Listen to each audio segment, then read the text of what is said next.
Hello प्यारे बच्चों, देखिए आज है 12th क्लास की फिजिक्स और चल रहा है बच्चों चैप्टर नंबर 12 जिसका नाम है परमाणु, दैट इज़ एटम।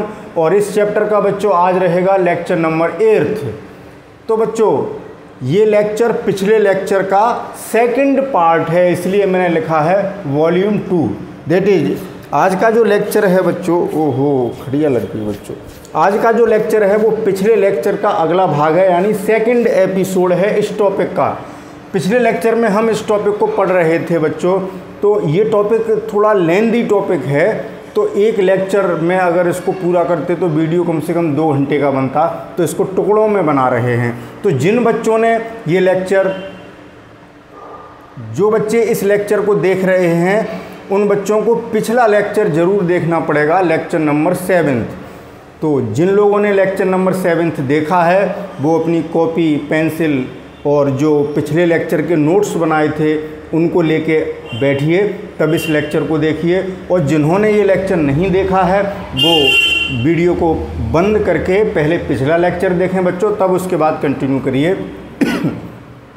तो टॉपिक वही है जो पिछले लेक्चर में था कि जो हाइड्रोजन लाइक एटम्स हैं, हाइड्रोजन सदृश परमाणु हैं, उसके लिए बोहर का मॉडल क्या है, बोहर की थियरी क्या है, बोहर का सिद्धांत क्या है। तो बच्चों पिछले लेक्चर में हमने ये बताया था कि किसी भी परमाणु में जो कक्षाएं होती हैं उनकी त्रिज्या कितनी होती है। किसी भी परमाणु से मतलब हाइड्रोजन लाइक एटम से हाइड्रोजन की कक्षाओं की बात की है, और हाइड्रोजन जैसे जो परमाणु हैं जैसे हीलियम सिंगली चार्ज और मतलब सिंगली एकल आयनित हीलियम और डबली आयनित लिथियम, वो हाइड्रोजन जैसा ही हो जाता है, उसकी बाहरी कक्षा में 1 इलेक्ट्रॉन होता है। उन परमाणुओं के लिए, ऐसे परमाणुओं के लिए हमने कल यानी पिछले लेक्चर में बच्चों हमने क्या कैलकुलेट कर लिया था कि किसी भी कक्षा की त्रिज्या कितनी होती है। अब हम ये बात करेंगे कि जब किसी कक्षा में इलेक्ट्रॉन चक्कर लगाता है तो उसकी वेलोसिटी कितनी होगी, उसका वेग कितना होगा, आज हमें उसको ज्ञात करना है। एक्चुअली उसका वेग का हमें परिमाण निकालना है, तो एक तरीके से हमें क्या कैलकुलेट करना है आज, कक्षीय चाल, ऑर्बिटल वेलोसिटी। एक तरीके से आज क्या निकालने जा रहे हैं, कक्षीय चाल, क्योंकि डायरेक्शन की बात तो हो ही नहीं रही है। ऑर्बिटल वेलोसिटी या ऑर्बिटल स्पीड,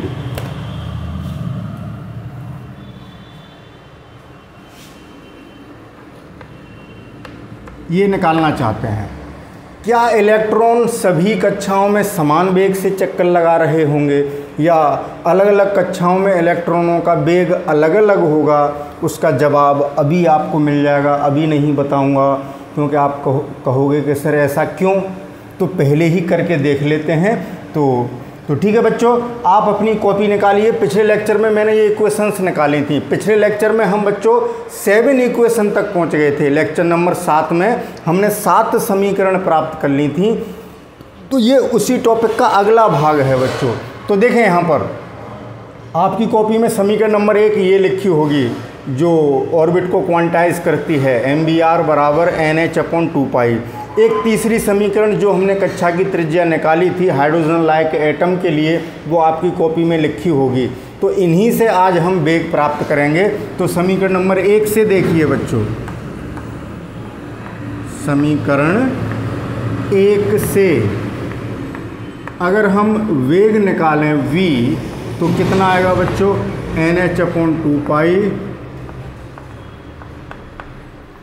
NH/2π अपॉन में ही mr, और r का मान कहाँ से रख देते हैं, समीकरण 3 से। इसमें समीकरण 3 से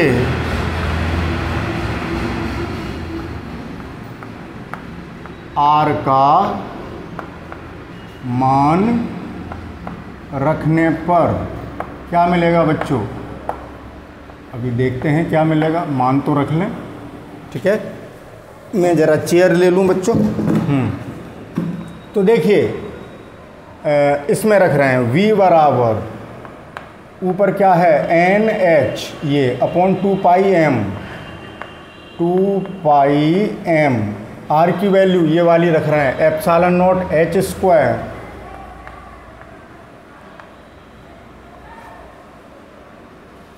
लाइन तिरछी हो गई बच्चों, और आपको पता है कि मुझे तिरछी लाइन पसंद नहीं है।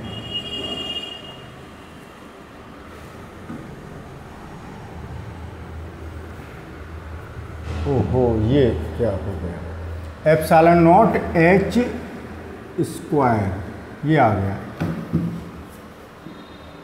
अपॉन, हाँ एन स्क्वायर और है तो एन स्क्वायर अपॉन एम पाई ई स्क्वायर, ये अपॉन में आएंगे तो ऊपर चले जाएंगे, इनटू एम पाई ई स्क्वायर, एम पाई ई स्क्वायर इनटू जेड, ये टर्म ऊपर चला गया बच्चों। समझ रहे हैं ना बात। अब यहाँ कैलकुलेट कर लेते हैं, v बराबर कितना मिल गया, देखिए पाई से पाई कैंसिल आउट हो गया, इससे ये कैंसिल आउट हो गया, n से एक पावर कैंसिल आउट हो गई, और कुछ दिख रहा है आपको, m से m कैंसिल आउट हो गया, तो क्या मिला, ऊपर मिला H E square, H E square, जो कॉन्स्टेंट्स हैं उनको अलग लिख लेते हैं, upon 2 epsilon naught H square into Z upon N,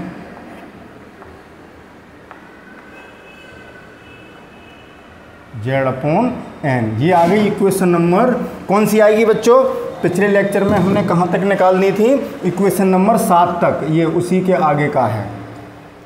तो ये वेलोसिटी आई बच्चों, इतना वेग होगा किसी भी ऑर्बिट में,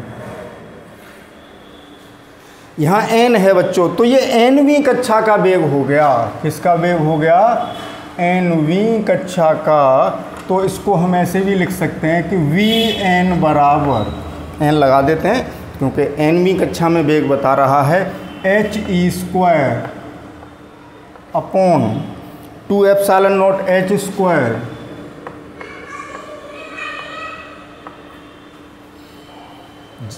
H square upon 2 epsilon naught H square Z upon N, ठीक है ना। क्या हो गया, ये एक ब्रैकेट में बंद करेंगे, इनटू जेड अपॉन एन, ठीक, ओहो बराबर इधर लगा देंगे बच्चों। क्या हो रहा है आज, कोई बात नहीं, बराबर यहाँ लगा देते हैं, v बराबर इतना, आपको दिख रहा होगा बच्चों, मैं देखूं जरा स्क्रीन पर, दिख रहा है vn बराबर इतना आ गया, ये आया बच्चों nवीं कक्षा में एनर्जी का व्यंजक, ये और ये एक ही बात है, तो इसको भी हम समीकरण नंबर 8 ही कहेंगे, नया नाम मत दो, इसको भी क्या कहेंगे, समीकरण नंबर 8 ही है। v को हमने थोड़ा ढंग से नोटिफाई कर दिया है। अब बच्चों ये जो कॉन्स्टेंट्स हैं, अगर हम हाइड्रोजन एटम की बात करें, हाइड्रोजन परमाणु की, तो फॉर हाइड्रोजन एटम z बराबर कितना होता है 1, आपको पता है, तो ये इक्वेशन क्या हो जाएगी, Vn बराबर H E square upon 2 epsilon naught H square into 1 upon n, hydrogen के लिए ये हो गई, इसे डाल दो इक्वेशन नंबर 9। क्लियर बच्चों, बात समझ आई होगी। अब बच्चों अगर हम हाइड्रोजन परमाणु में किसकी बात कर रहे हैं, हाइड्रोजन परमाणु की पहली कक्षा में इलेक्ट्रॉन कितने वेग से चक्कर लगा रहा होगा, तो हाइड्रोजन परमाणु की, तो मैं हाइड्रोजन एटम लिख देता हूं बच्चों, इंग्लिश जल्दी लिख जाती है, हाइड्रोजन एटम की प्रथम कक्षा में, और प्रथम कक्षा के लिए क्या होगा बच्चों, प्रथम कक्षा n बराबर 1 से मिलेगी, में इलेक्ट्रॉन का वेग या इलेक्ट्रॉन की चाल V1 बराबर n के स्थान पर 1 लिखना है तो कितना मिल जाएगा बच्चों, V1 बराबर h e square upon 2 epsilon not h square. Clear हुई बात, n तो 1 हो गया। अब ये बच्चों पहली कक्षा का वेग है, ठीक है। अब इस पहली कक्षा के वेग में सभी कांस्टेंट्स, ओ हो, ये हमने क्या कर लिया बच्चों, एक h से ये घात काटनी थी, 2 जगह h लिखने की क्या ज़रूरत है, क्या सिली मिस्टेक हो रही है। इस h से एक पावर कैंसिल आउट हो गई बच्चों, तो ऊपर का h ख़त्म और नीचे की पावर ख़त्म, ये रह गया। समझ रहे हैं ना आप, ध्यान से समझें। 2 जगह h को थोड़ी लिखना है, वो कैंसिल आउट हो गई, ई स्क्वायर अपॉन इतना, और यहाँ से h हटाइए और यहाँ से पावर हटाइए। सॉरी बच्चों, अब आप लोग सामने नहीं हैं ना, टोकने वाले नहीं हैं, तो सिली मिस्टेक हो रही है। यहाँ से h हटाएंगे और यहाँ से क्या हटाएंगे बच्चों, पावर हटाएंगे। जब वैल्यू रखने की बात आई तब पकड़ में आई बात कि हम क्या मिस्टेक कर गए। यहाँ से पावर हटाएंगे, ये आया, यही तो आया बच्चों, ये ई है E square upon 2 epsilon not h। बात समझ रहे हैं, E square upon 2 epsilon not h, इसको हम इक्वेशन नंबर 10 दे देते हैं। तो ये पहली कक्षा में इलेक्ट्रॉन की चाल को बता रही है, वो कि एक कांस्टेंट है बच्चों, E constant, 2 constant, epsilon not constant, h भी कांस्टेंट। तो अब हम क्या करते हैं, वेलोसिटी निकालने की कोशिश करते हैं, जो स्पीड है। ई की वैल्यू कितनी रखेंगे बच्चों, ई क्या है, charge of electron, that is या फंडामेंटल चार्ज, मूल आवेश है। ई का मान कितना होता है यहाँ पर, ई बराबर होता है 1.6 इंटू 10⁻⁻19 कूलाम। एप्सिलॉन नॉट कितना होता है बच्चों, 8.85 इंटू 10⁻⁻12 कूलाम स्क्वायर पर न्यूटन मीटर स्क्वायर। और h कितना होता है बच्चों, प्लैंक्स कांस्टेंट 6.626 या 6.63 भी रख सकते हैं, राउंड ऑफ करें तो, गुणा 10⁻⁻34 जूल सेकंड। ठीक है, ये वैल्यूज़ यहाँ पुट कर रहे हैं बच्चों, बात समझ रहे हैं। अब ये काम आपका है बच्चों, आप लोग क्या करेंगे, इन वैल्यूज़ को पुट करेंगे, गुणा भाग जो करना है वो करेंगे, इसमें मेरा कोई रोल नहीं है, इतना काम आप कर सकते हैं। 12th क्लास के बच्चे हैं आप, तो बच्चों इसको रखेंगे, इन वैल्यूज़ को यहाँ रखेंगे, तो हल करने पर V1 बराबर मिल जाएगा 2.19 इंटू 10⁻6 मीटर पर सेकंड। इसको मैं राउंड ऑफ कर दूं तो 9 को हटाऊंगा तो यहाँ 2 हो जाएंगे, तो 2.2 इंटू 10⁻6 मीटर पर सेकंड, ऐसे भी लिख सकता हूँ मैं। तो जब ये वैल्यूज़ यहाँ रखोगे तो इतना मान आपको प्राप्त होगा बच्चों। तो जल्दी से स्क्रीनशॉट लें, फिर आगे की बात करेंगे। आनंद आ रहा होगा बच्चों, बहुत अच्छा टॉपिक है। हाँ तो बच्चों आपने स्क्रीनशॉट ले लिया होगा, अब आगे बढ़ते हैं। ये जो स्पीड निकल के आई बच्चों इलेक्ट्रॉन की, ये जो स्पीड इलेक्ट्रॉन की निकल के आई, इसको कंपेयर करते हैं प्रकाश की चाल से। आपको पता है स्पीड ऑफ लाइट, प्रकाश की चाल, इतना तो हिंदी में लिख लेंगे, प्रकाश की चाल किससे लिखते हैं बच्चों, c से। इसकी वैल्यू कितनी होती है, 3 इंटू 10⁸ मीटर पर सेकंड, यही तो होती है प्रकाश की चाल। अब प्रकाश की चाल से इस चाल की तुलना करते हैं कि कितने गुना है, ठीक है। तो उस अनुपात को हम अल्फ़ा से लिखते हैं बच्चों, अल्फ़ा बराबर यानी V1 का मतलब हाइड्रोजन परमाणु में, पहली कक्षा में हाइड्रोजन परमाणु की पहली कक्षा में इलेक्ट्रॉन की चाल, ध्यान रखना इस बात को, V1। किसी और परमाणु की बात नहीं कर रहे। लिथियम में कुछ और होगी चाल, क्योंकि Z की वैल्यू फिर वहाँ लिथियम में 3 रखोगे, हीलियम के लिए 2 रखोगे तो चाल अलग आएगी। हीलियम में चाल पहली कक्षा में जो होगी बच्चों, इससे 2 गुनी हो जाएगी, 4.4 × 10⁶, क्योंकि Z 2 का गुणा हो जाएगा। और लिथियम में Z परमाणु क्रमांक 3 होता है, ये वैल्यू 3 गुनी हो जाएगी, 6.6 × 10⁶। हम किसकी बात कर रहे हैं, किस परमाणु के इलेक्ट्रॉन की पहली कक्षा की बात कर रहे हैं? हाइड्रोजन परमाणु की पहली कक्षा में इलेक्ट्रॉन की जो चाल है, ये ध्यान रखना, वो V1 और प्रकाश की चाल C का जो अनुपात है उसको हमने अल्फा कहा है बच्चों। और इस अल्फा को हम अभी बताएंगे कहते क्या हैं, एक विशेष स्पेशल नाम दिया गया है। V1 अभी कैलकुलेट किया है 2.2 × 10⁶ अपॉन स्पीड ऑफ लाइट 3 × 10⁸। ये भी मीटर, तो इसका कोई नियतांक तो आएगा नहीं, क्योंकि दोनों चालों का क्या है बच्चों, अनुपात है। तो जब इसे सोल्व करेंगे तो आ जाएगा 1/137। बात समझ आई बच्चों? कितना आएगा? 1/137। और ये प्योर नंबर है बच्चों, एक शुद्ध संख्या है, एक संख्या, एक नंबर मिला। यानी इलेक्ट्रॉन की जो चाल है हाइड्रोजन परमाणु की पहली कक्षा में, वो प्रकाश की चाल की 1/137 गुना है, कम है, 137वां भाग कम हो गया एक तरीके से बच्चों, ठीक है ना? बात समझ रहे हैं? नहीं, कितना कम हो गया, मतलब दोनों चालों में इतने का अनुपात है। यानी अगर ये चाल 137 है स्पीड ऑफ लाइट, तो ये 1 है, यानी 137 गुना एक तरीके से कम हो गई ना बच्चों, एक तरीके से देखें तो इस अल्फा को बच्चों हम क्या कह देते हैं? सूक्ष्म संरचना नियतांक। क्या कहते हैं? अल्फा क्या कहलाता है? सूक्ष्म संरचना नियतांक।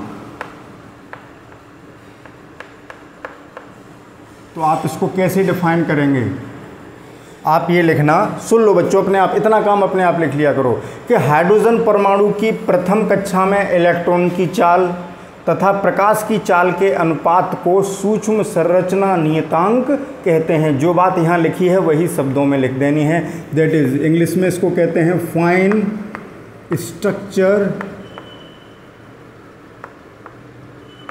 कांस्टेंट। फाइन स्ट्रक्चर कांस्टेंट कहलाता है बच्चों ये अल्फा। ये जो अनुपात है, ये जो संख्या है 1/137। अब लौट के इस इक्वेशन पर आ जाइए, चाहे इस इक्वेशन पर आ जाइए, चाहे 8 से देखिए या 9 से देखिए, किसी भी परमाणु की ऑर्बिट में जो वेग है बच्चों वो प्रोपोर्शनल, इन्वर्सली प्रोपोर्शनल हो रहा है n, उस कक्षा के ऑर्डर का। कक्षा की जो भी ऑर्डर है n बराबर 1, प्रथम कक्षा है या दूसरी कक्षा है, क्योंकि n नीचे आ रहा है बच्चों, दिख रहा है आपको, n नीचे ही तो है, तो 1/n। ये बात भी इंटरेस्टिंग है। इसका अर्थ क्या है कि n के व्युत्क्रमानुपाती है। जैसे जैसे कक्षा की संख्या बढ़ेगी वेग कम होता जाएगा। इसका मतलब क्या है? पहली कक्षा में वेग सबसे ज़्यादा होगा, ध्यान से सुने, क्योंकि n कम है भाई। n बराबर 1, 2, 3, 4 ऐसे होंगे। पहली कक्षा में वेग मान लो मैं ऐसे बना रहा हूँ, मतलब एक अमाउंट दिखा रहा हूँ, इतना है। दूसरी कक्षा में वेग उससे कम होगा, क्योंकि व्युत्क्रमानुपाती है, आधा रह जाएगा। वहाँ 1 है तो कितना रह जाएगा? आधा, इसका आधा।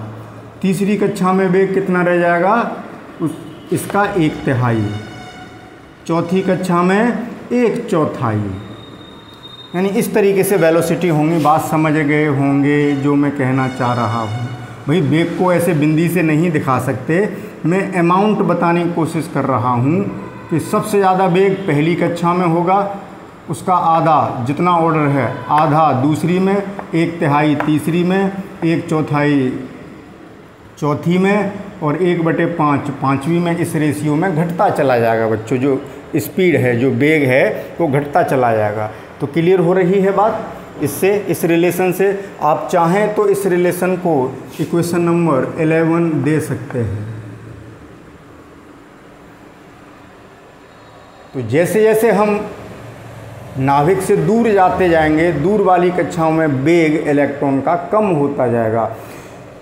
इलेक्ट्रॉन नाभिक के जितना नज़दीक होगा उतनी ही तेज़ी से चक्कर लगा रहा होगा, क्योंकि नज़दीक है उसे तेज़ी से चक्कर लगाने पड़ेंगे, नहीं तो क्या होगा, नाभिक उस इलेक्ट्रॉन को अपनी ओर खींच लेगा, तो वो अपनी पूरी एनर्जी दिखाएगा कि भाई मुझ में बहुत ताकत है, मुझे खींचने की हिम्मत मत करना। बात समझ रहे हैं ना। अब दूर वाला तो आलस में चलेगा, धीरे धीरे धीरे धीरे, तो मैं बहुत दूर हूँ, मुझे कैसे खींच लेगा, क्योंकि उस आकर्षण बल से ही अपकेंद्री बल प्राप्त होता है बच्चों। तो इसका जल्दी से स्क्रीनशॉट लें, फिर आगे अभी और भी बातें करनी हैं। हाँ तो बच्चों अब आगे चलते हैं। अब हम ये देखते हैं बच्चों कि ये इलेक्ट्रॉन किसी कक्षा में कितनी आवृत्ति से चक्कर लगा रहा होगा, यानी आवृत्ति निकालना चाहते हैं, यानी इलेक्ट्रॉन की क्या निकालना है बच्चों, कक्षीय आवृत्ति। संक्षेप में लिख देता हूँ, इलेक्ट्रॉन समझ जाएंगे कि कक्षीय आवृत्ति। आपके पास ये समीकरण मौजूद है बच्चों, समीकरण नंबर 3। मैंने यहाँ इन दोनों समीकरणों की ज़रूरत पड़ेगी तो इनको छोड़ दिया है, बाकी की मैंने हटा दी है। आपकी कॉपी पर तो ये लिखी है, आपको नहीं लिखनी है, आपको तो कंटिन्यू आगे चलते चले जाना है। अब ये लिखना है आपको, that is orbital frequency, orbital frequency of electron, कि किसी कक्षा में कितनी आवृत्ति से इलेक्ट्रॉन चक्कर लगा रहा होगा, परिक्रमण कर रहा होगा। तो बच्चों इसके लिए पहले हम बात करते हैं आवर्तकाल की। आवर्तकाल, हो सॉरी बच्चों, किसकी बात करते हैं, आवर्तकाल, यानी टाइम पीरियड। कैपिटल टी बराबर कितना होगा, यानी एक चक्कर में लगा समय, समय बराबर दूरी बटे चाल, तो समय बराबर दूरी बटे चाल, तो एक चक्कर में कितनी दूरी तय करेगा, इस वृत्तीय पथ की परिधि के बराबर, और परिधि होती है बच्चों 2πr। समय बराबर दूरी, देखो आवर्तकाल है यानी एक चक्कर लगाने में लगा समय, काल यानी समय, तो समय बराबर दूरी इतनी चलेगा बटे चाल, और चाल कितनी है v, तो v का मान यहाँ से रख दें, ये n ही है बच्चों, और r का मान यहाँ से रख दें। rn और bn लिख सकते हैं यहाँ चाहो तो, यहाँ ऐसे करके, अंडरस्टूड है। r का मतलब rn से ही है, तो rn व bn के मान पीछे बच्चों हम कितनी समीकरण तक निकाल चुके थे, शायद 11वीं समीकरण आ गई थी, उसके आगे ही डालेंगे ना। rn व bn के मान समीकरण, उपर्युक्त समीकरण के मान रखने पर लिख देते हैं, छुट्टी करो, ज़्यादा लंबी बात क्यों कहें। मान रखने पर क्या मिलेगा बच्चों, मान रखिए, t बराबर 2π, rn का मान लिखिए, rn epsilon not h square n square upon m pi e square into Z, और bn का मान रखिए तो नीचे e स्क्वायर जेड, और जो नीचे अपॉन में है वो चला गया ऊपर, 2 एप्सिलॉन नॉट h n, ये मान रख दिए। तो t बराबर कितना आ गया बच्चों, टाइम पीरियड, देखिए देखें पाई से पाई कैंसिल हो रहा है, m ऊपर है नहीं, e स्क्वायर ऊपर e है नहीं, z ऊपर है नहीं, तो कुछ कटने को है ही नहीं, तो ऊपर हो गया एप्सिलॉन नॉट, 2 बार है तो, और 2 है, और 2 और 2 हो गए 4 epsilon not into epsilon naught square, h square और h हो गए बच्चों h Q, clear, into n Q, upon constant अलग रखते हैं, नीचे m, e स्क्वायर और e square e4, m e4 z square, ये आ गया, इंटू जेड स्क्वायर मत रखो, यहाँ कांस्टेंट थोड़ी है, अलग अलग परमाणुओं के लिए परमाणु क्रमांक अलग अलग होगा, इंटू कितना एन और N square N Q upon Z और जेड स्क्वायर। यही तो आया बच्चों, बात समझ रहे हैं। ये वैल्यू टाइम पीरियड की आ गई। 4 epsilon naught square H Q. बात समझ रहे हैं कि नहीं? मेरे ख्याल से बात समझ में आ रही होगी, आपके क्लियर हो रही होगी। तो ये आ जाएगा, अभी देख लेते हैं, 4 epsilon naught square H Q. चलिए, ये आ गया टाइम पीरियड। अब यहाँ बात कर लेते हैं, इसको इक्वेशन नंबर डाल दें। आवर्तकाल पूछा हो तो इससे निकल आएगा। ये आ गई इक्वेशन नंबर 12। अब बच्चों आपको पता है कि आवृत्ति जो होती है न्यू बराबर, ये वी नहीं है बच्चों, या एफ लिख दूं मैं, आपको वी ना लगे। ये वी में बच्चों मैं घुंडी बनाता हूँ, देखिए ऐसे, ये न्यू है, चलो एफ लिख देता हूँ। आवृत्ति एफ बराबर, एफ लिख लो या न्यू लिख लो, कोई फ़र्क नहीं। वैसे न्यू अच्छी लगती है मुझको लिखने में, कुछ भी लिखा जा सकता है। आप अंतर कर लेंगे, देखो न्यू ये है, न्यू में और वी में अंतर दिख रहा होगा आपको। आवर्तकाल का जो उल्टा है, व्युत्क्रम है, वही आवृत्ति हो जाता है। यानी 1 सेकंड में कितने चक्कर लगा रहा होगा इलेक्ट्रॉन, वो आवृत्ति हो गई। तो आवृत्ति यानी इसको पलट के लिख दो, तो आवृत्ति न्यू बराबर कितनी आ गई बच्चों, me4 upon 4 epsilon naught square H Q into Z square upon N Q. ये आवृत्ति आ गई, ठीक है। इतनी आवृत्ति से चक्कर लगा रहा होगा इलेक्ट्रॉन। अब इसमें भी एन आ गया, तो अलग अलग कक्षाओं में आवृत्ति अलग अलग होगी बच्चों। इक्वेशन नंबर आ गई 13वीं समीकरण। तो इस समीकरण से पता लग रहा है बच्चों कि न्यू जो है, या न्यू एन लिख दें, इसको न्यू एन भी लिख सकता हूँ मैं, न्यू एन, एनवीं कक्षा की है। जो न्यू एन है बच्चों, वो प्रोपोर्शनल है Z square upon N Q के, ठीक है। यही तो हुआ। और फॉर हाइड्रोजन एटम, अगर हाइड्रोजन एटम की बात करें बच्चों, तो जेड बराबर हो जाता है 1। तो हाइड्रोजन एटम के लिए ये कितना हो जाएगा, न्यू एन बराबर me4 upon 4 epsilon naught square H Q into 1 upon N Q. ये हो जाएगी इक्वेशन हाइड्रोजन परमाणु के लिए, इक्वेशन नंबर 14। और यहाँ जेड की जगह 1 रखोगे तो nu N proportional to 1 upon N Q. बात समझ गए? इक्वेशन नंबर इसको 15 दे लो, या मत दो, कोई इक्वेशन ऐसी लिख लो, चलो 15 दे देते हैं। अब देखें बच्चों, इसमें अगर मैं ये सभी कांस्टेंट्स की वैल्यू रखूं, आपको दिख रहा है ये सब कांस्टेंट हैं बच्चों। ये देख लें, वीडियो ज़्यादा लेंदी तो नहीं हो रहा है, कोई दिक्कत नहीं है बच्चों। अगर हम वैल्यू रखें इसमें हाइड्रोजन परमाणु के लिए, तो आप जल्दी से स्क्रीनशॉट लें, फिर मैं यहाँ लिखूँगा बच्चों, ठीक है। तो उम्मीद है आपने स्क्रीनशॉट ले लिया होगा।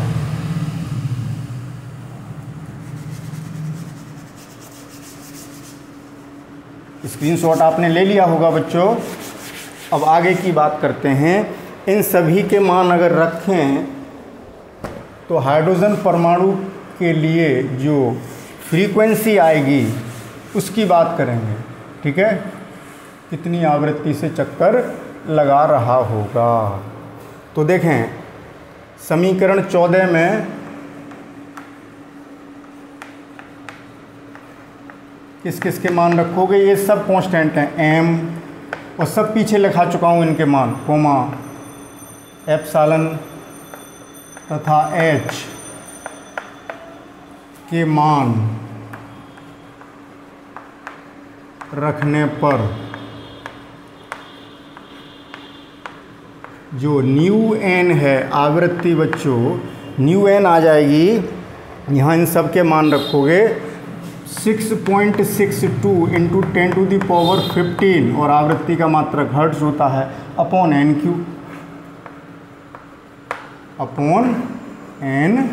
Q hertz. इतने हर्ट्ज आ गए बच्चों। ये आप सॉल्व करके देख सकते हैं, जब वैल्यू पुट करेंगे तो इतना ही आएगा बच्चों।